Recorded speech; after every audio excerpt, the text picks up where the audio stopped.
Borges es un caso particular, porque Borges, digamos, no tiene un libro, sino que es toda la literatura. Cuando vos decís, por ejemplo, literatura inglesa, decís Shakespeare. ¿Quién lo va a dudar? Decís literatura italiana, decís Dante. ¿Quién lo va a dudar? Decís literatura en lengua alemana, decís Kafka. Kafka, su apellido ya tiene una forma de ver el mundo, ¿no? de mostrarse en literatura, lo kafkiano, lo dantesco, lo borgiano. Borges es de pronto toda una literatura, porque tiene un modo de escribir tan claro, tan preciso y tan inteligente, que uno entra en su escritura y bueno, y ya queda aprendido, ¿no? Es decir, no es una casualidad que Borges sea el escritor más nombrado de este país y en el mundo entero. No es una casualidad, ¿no? Esas cosas no son casuales. Bueno, vamos a ir ahora al otro terreno. No hemos salido de la literatura de alguna manera, son nuestras conversaciones habituales. Estamos condenados a la literatura. Sí, es como Borges. Borges hablaba, salvando las distancias naturalmente, pero Borges era terriblemente aburrido cuando hablaba de otra cosa y solo le interesaba hablar de literatura. Y cuando él hablaba de literatura, bueno, era él, pero era mágico. Pero yo tengo una de Borges en un reportaje ya en la época del escarabajo, en el que era un poco el cuestionario de Proust, ¿no? Sí. Entonces le fueron preguntando cosas y Borges contestaba con esa sabiduría que le caracterizaba, y ese humor, ese sarcasmo, y de pronto le dijeron sol. Y Borges dice, estoy cansado de literatura. Y claro, iba a dar una definición literaria. Claro. Que me pareció maravilloso. Vos llegás ¿cómo al Escarabajo de Oro? ¿Por qué? Bueno, es una historia que tiene que ver con un montón de cosas.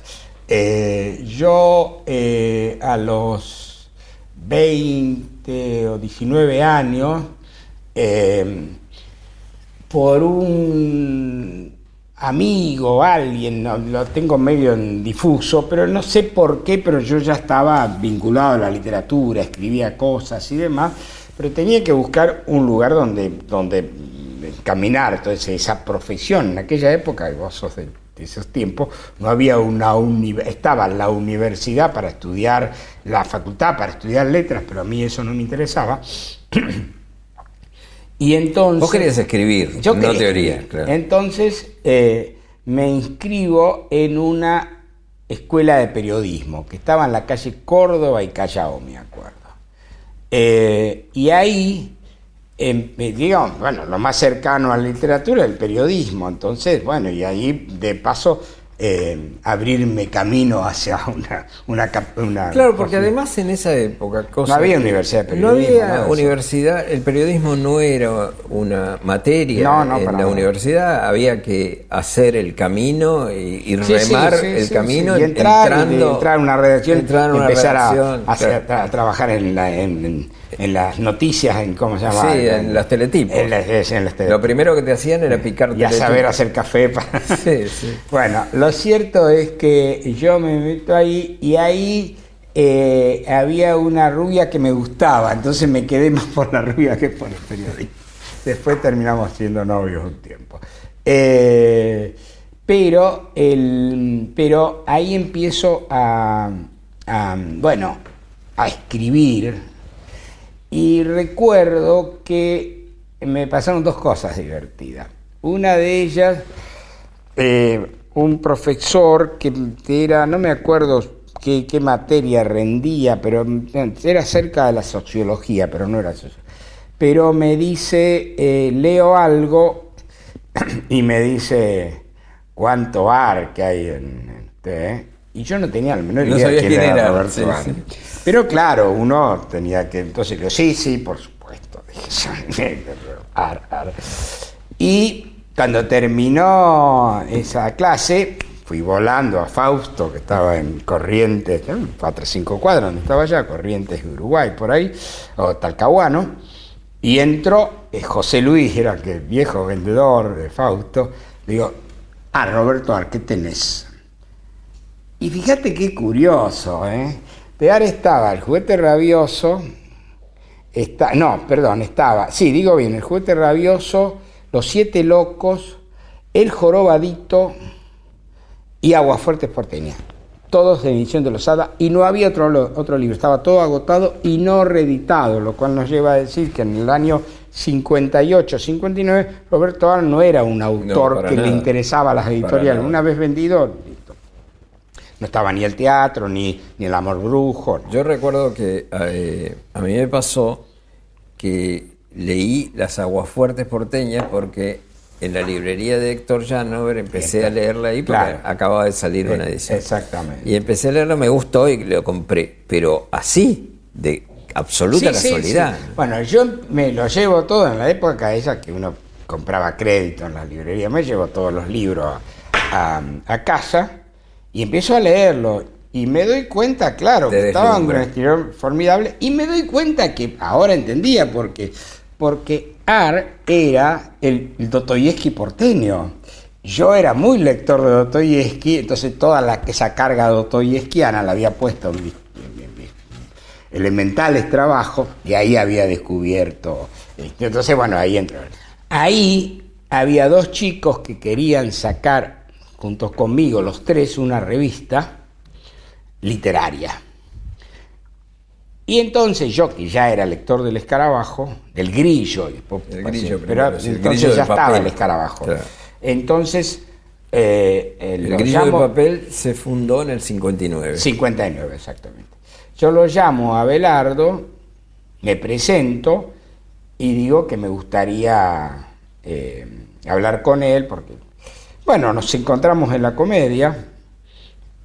Ahí hubo un rapport de inmediato, nos entendimos inmediatamente, estábamos en la misma onda. Sigue siendo uno de tus grandes amigos. Sí, yo lo sigo, además de considerar un escritor. Sí, yo creo que es uno de los mejores escritores de Argentina. Sí, es realmente un gran amigo.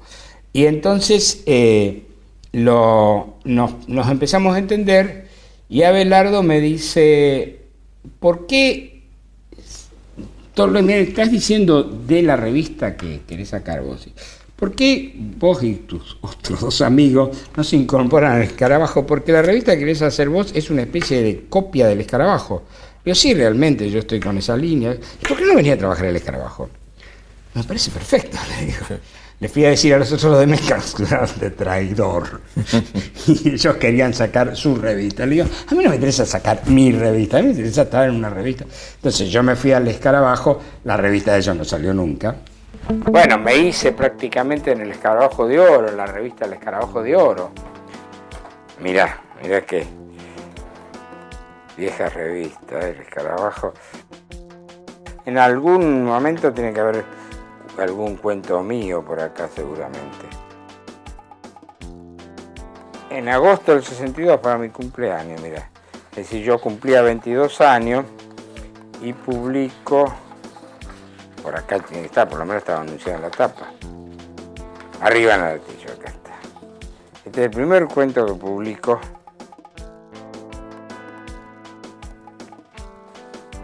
Lo hacíamos a pulmón, con mucha voluntad y talento también, ¿por qué no? Acá estamos con Marechal. Acá estoy, este soy yo. Acá está Abelardo Castillo. Este es Marechal, para el cumpleaños Marechal. Yo tenía pelo y no tenía barba. Y a partir de ahí ya se hizo, bueno, eso no hace falta que te lo cuente a vos, pero se hizo una